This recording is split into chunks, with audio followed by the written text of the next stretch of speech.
Can you hear me? I can. All right. So today's date is April 25th, 2023.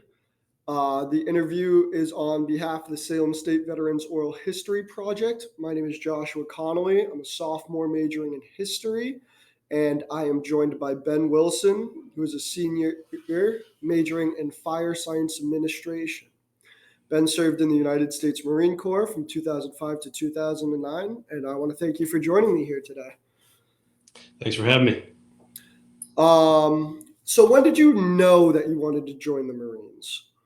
It took me a little while after high school. I kind of bounced around to a couple different jobs, and I tried going to school, and that just really wasn't working for me. I think it was about maybe a year and a half. I was 19, and it just seemed like a good option at the time. There was a lot going on in the world. It was 2005, and I just walked into a recruiter's office. I went in with a friend of mine. We were both kind of thinking about it, and yeah, I mulled it over for a while, and I think the process took about 6 months, but I Mhm. ended up enlisting. Did your home life have any effect on your decision to join the military, or no? I wouldn't say that it would. No, my father was an army veteran, and he was a paratrooper, and so I had grown up with some knowledge of the military, and that's about it. So not exactly. Uh, I see that you went to boot camp in Paris Island. What was that experience like compared to your daily life back home? Yeah, so Paris Island is it's a really regimented environment, as you can imagine. So I went there in March, so it wasn't extremely hot, um, and yeah, it's similar to what you probably hear about. People screaming in your face.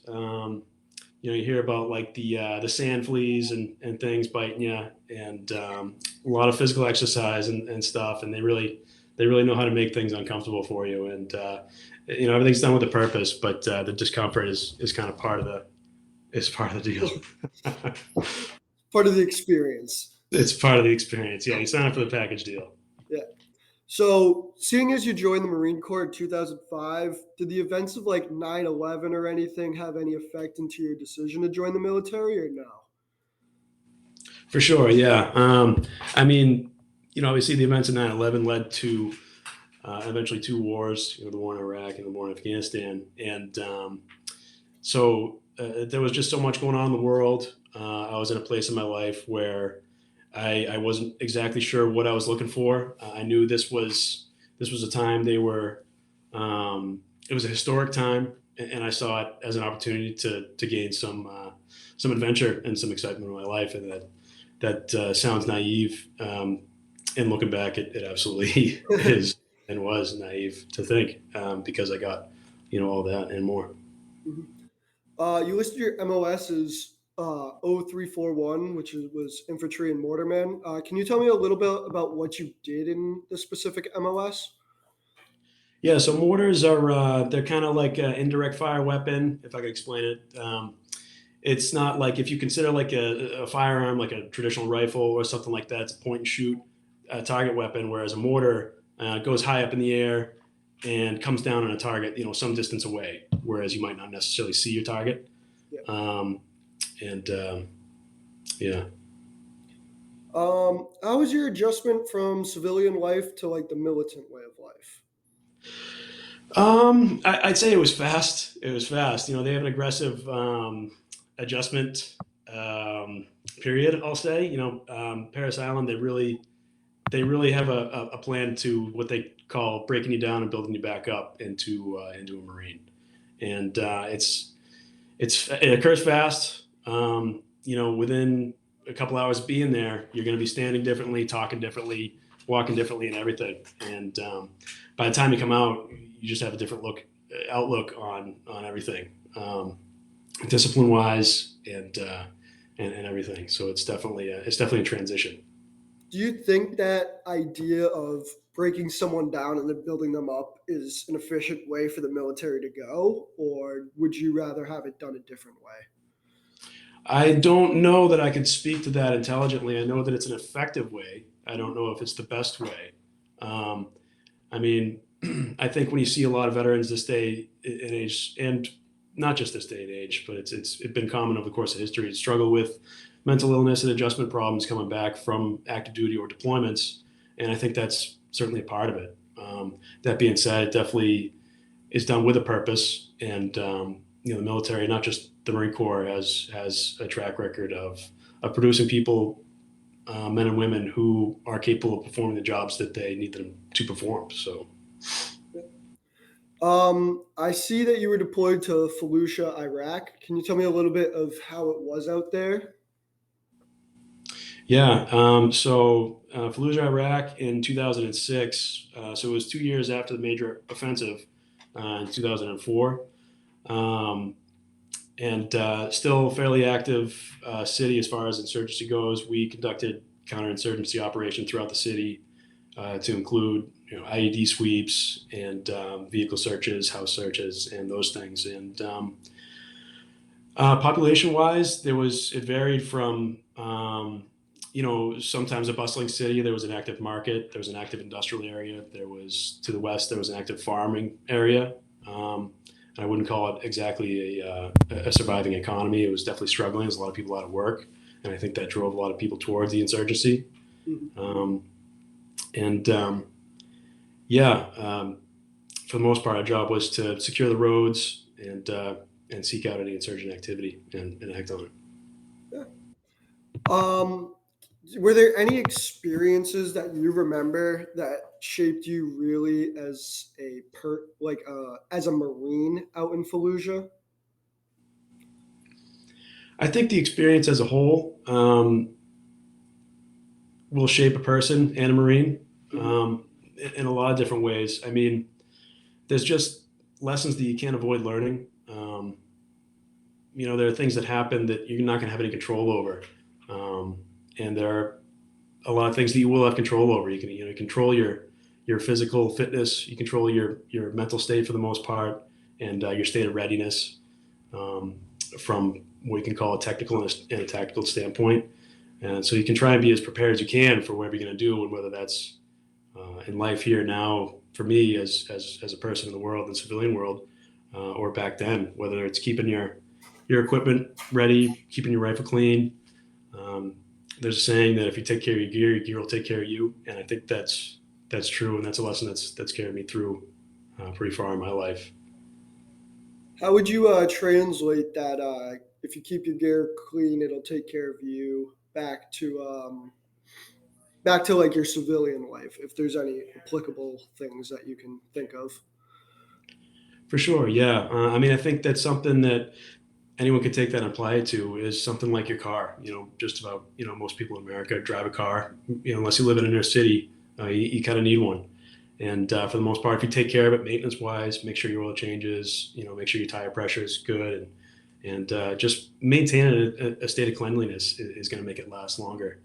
And you can even apply it to things that you wouldn't necessarily call gear, just keeping your finances in order, making sure you're keeping track of how much money you're spending and keeping your debt low and maintaining a good debt to credit ratio and all that. And if you take care of your finances, they're probably going to take care of you. Hopefully, fingers crossed. I don't know. Maybe that's a stretch, but an easy comparison is my job in the civilian world as a firefighter, where the same thing rings true. If you take care of your gear, there, your gear's going to take care of you, and that's maintaining your truck, maintaining your protective equipment, your air tanks, and the fire engine, the pump, and the hydraulic tools, and all that stuff. Because you don't want it to fail at the wrong time. But if you take care of it, hopefully it's going to last a long time and be ready when you need it most. Yeah. If you're comfortable answering this next question, what was the memory that you remember the most vivid about your time overseas?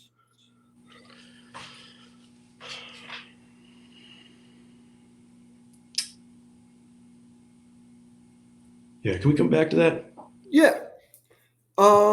So the next one was what made you leave the Marines or not renew your contract?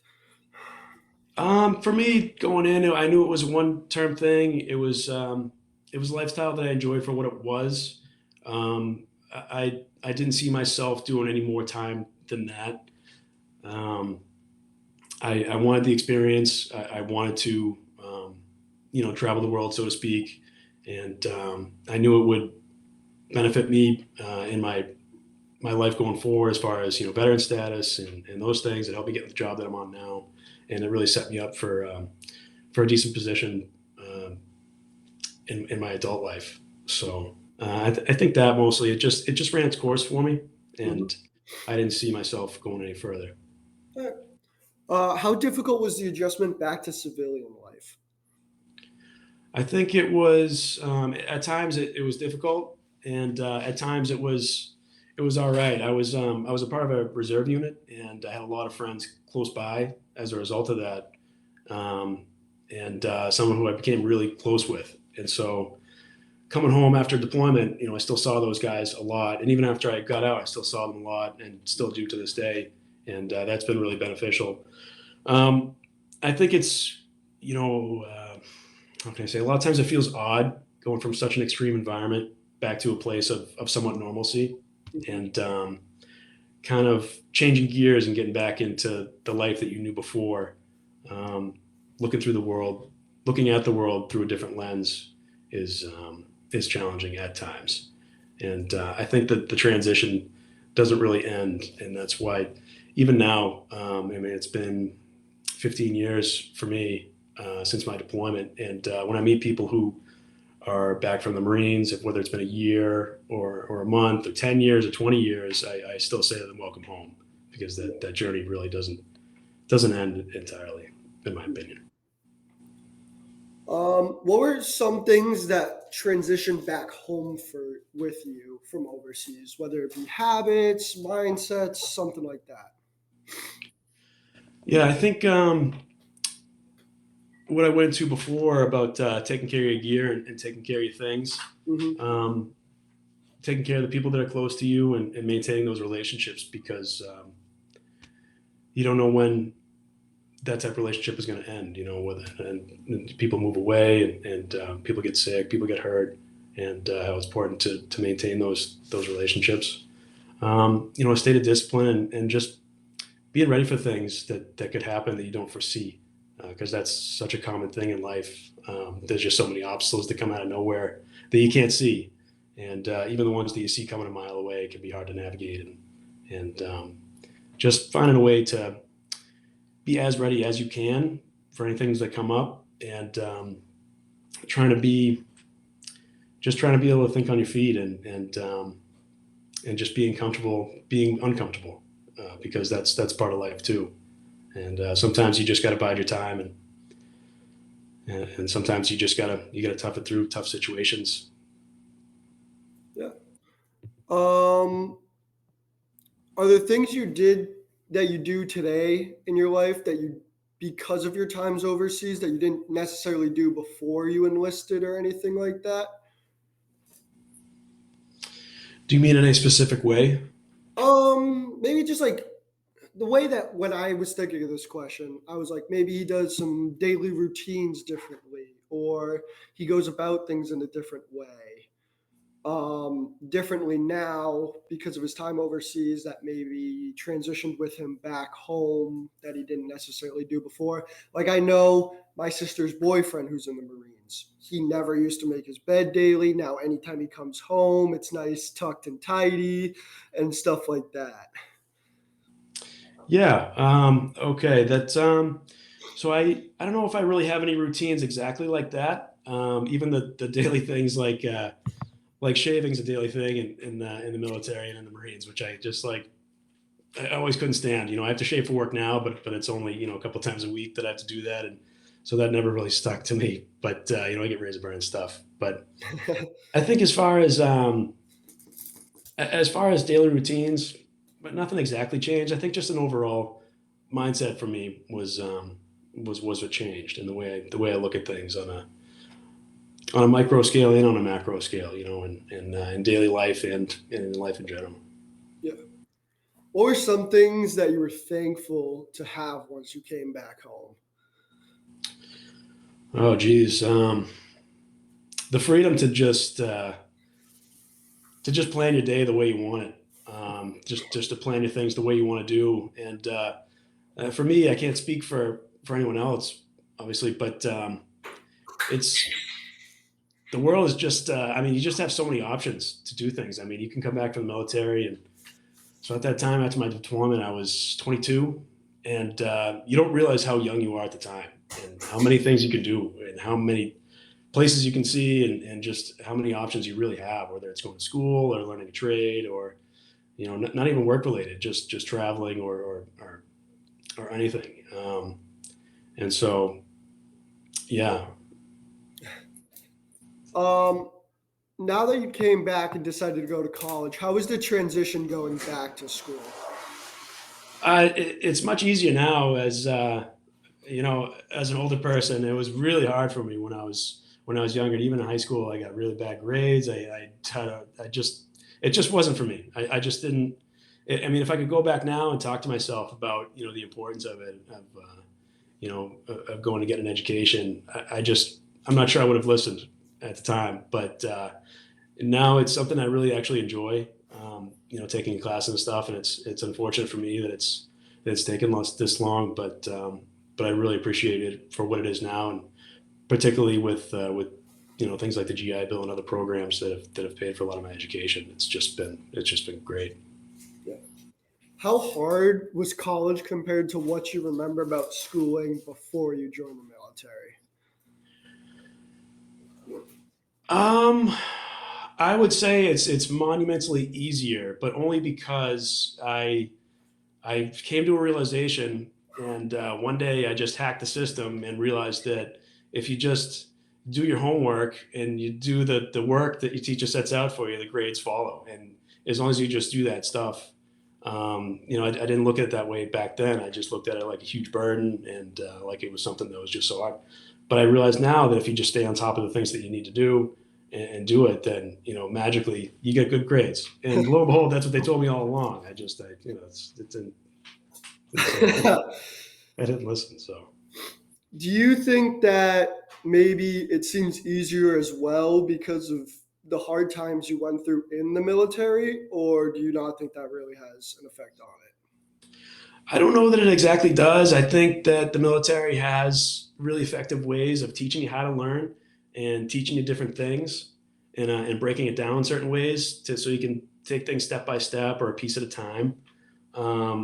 And just by things like repetition. That's a really big thing in the military. Is you want to learn something, you do it 100 times, and by the time you're done, or 1,000 times, you're going to know it whether you want to or not. And you can apply that to a lot of things too. Whether you want to learn something, well, if it's a book you want to learn, well, if you read it 10 times, you're going to know it pretty good. If you read it 50 times, you can know it a lot better. And so the growth is there, as far as learning goes, if you're willing to work for it and take the time. Yeah. You said in your bio that you thought the biggest misconception is that most people often assume that you're affiliated with one or another political or religious or other ideology. I was just wondering if you could elaborate on that and kind of tell what you mean by that. Sure. Yeah. So coming from a Marine Corps background, especially having enlisted in the time that I did, people a lot of times associate it with, you know, well, there's no other way to say it than a hardcore right wing ideology, which is fine. Me personally, that I identify myself as an independent voter. Um, and I think that that's one of these things that gets caught up in the mix, and that anything military is very right wing and not left wing, when it's really just a cross section of America, and there's a lot of people there that are going to fall on both sides of that political aisle. Yeah.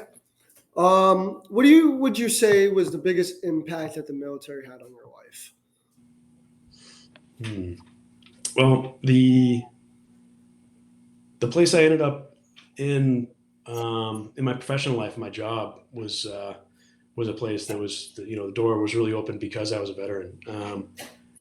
The way that firefighting, at least in Massachusetts, with some municipalities works, is that if you're a veteran, then you get a certain preference over other candidates, and so that was a huge bonus for me. That had a huge impact on my life when I got hired, and shortly after that, once I had a stable income, I bought my house in 2010 or 11, and I just wouldn't have been able to do that at the time. I didn't have the credit history, and I didn't, with the VA loan, you were able to buy a house with no money down. I wouldn't have been able to get financing otherwise, and that's just really set me up in such a huge way financially. And will benefit me for years and years to come. And like I mentioned a couple of times, the GI Bill has just like been great. Yeah, you keep talking about this GI Bill. Some people might not know what that is, so could you explain a little bit, if you're comfortable with your knowledge of it, about what it does for veterans? Yeah, it's a great program, and I'm not as well versed in it as I was when I first started going to school.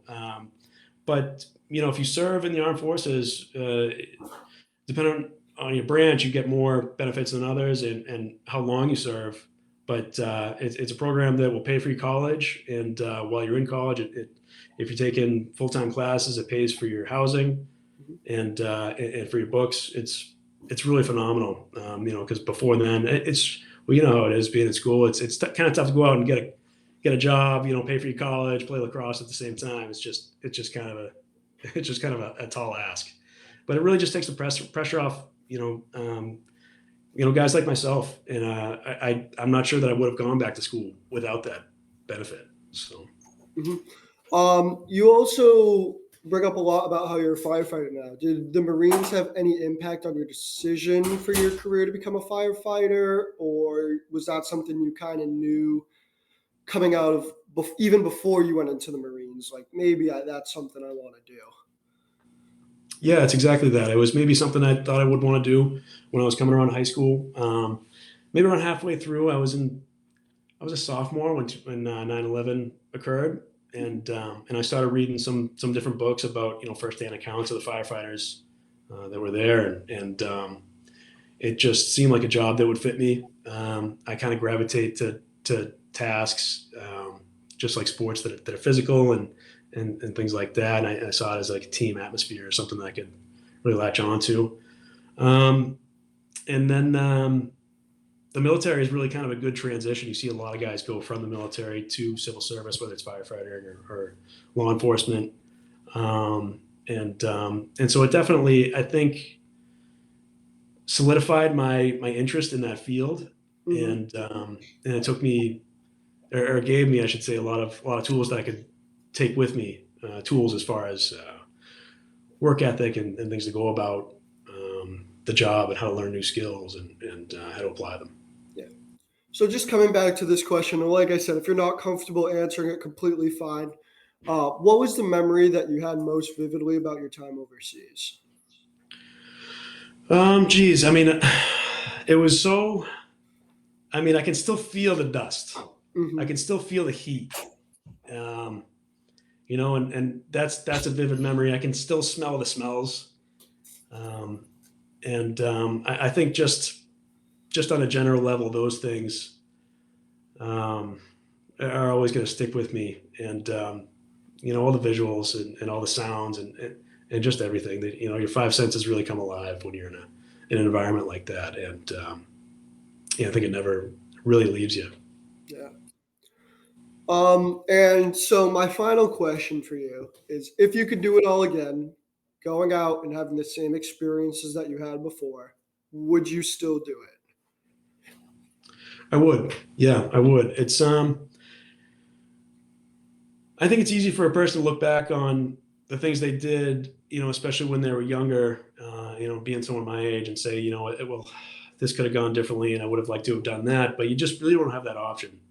I mean, obviously, and I've been able to embrace the things that happened and things that went on over the course of my career in the military, and it's set me up for really pretty successful, what I would consider successful time in my life now.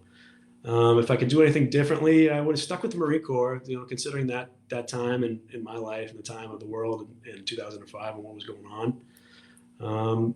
One thing I maybe would have considered, if I could have, is gone to school first and come out as an officer, Mhm. and gone into the Marine Corps as an officer.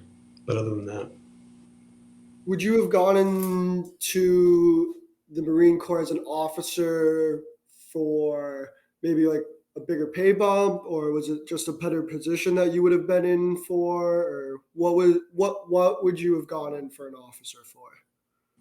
I think just with hindsight being 2020 and where I'm at now, with the benefit of 15 years in my field now, and developing skills that I didn't have before, it's much more rewarding and fulfilling to be in a position of leadership like an officer would be. Hmm.